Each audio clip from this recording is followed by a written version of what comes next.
inatakiwa kujenga nyumba za gharama nafuu ambazo zinafikiwa na watu wa vipato tofauti tofauti, kuweka miundombinu kwa ajili ya watu wenye mahitaji maalum, pamoja na kutengeneza ajira kwa watu wenye ujuzi na wasio na ujuzi, ili kukuza vipato na kupelekea uchumi kukua. Na hapa katika hili la gharama nafuu ndio kitu kikubwa ambacho lazima leo muondoke nacho.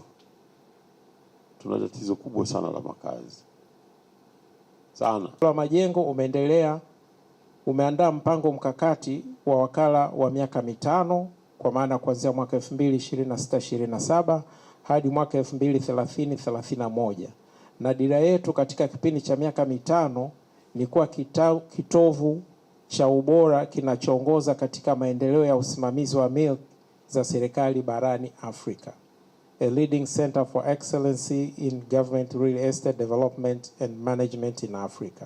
Na dhima yetu ni kutoa huduma ya makazi bora na nafuu kwa serikali, watumishi wa umma na wadau wengine kupitia usimamizi wa milki ya serikali, huduma ya ushauri na ujenzi. Mafanikio ya hizi taasisi ambazo ziko chini ya ofisi ya msajili wa hazina, lakini pia chini ya wizara za kisekta kisera, yanategemea sana na uwepo wa bodi za wakurugenzi, bodi za ushauri, ambazo ndio zinafanya kazi ya kusimamia hizi taasisi kwa niaba ya serikali.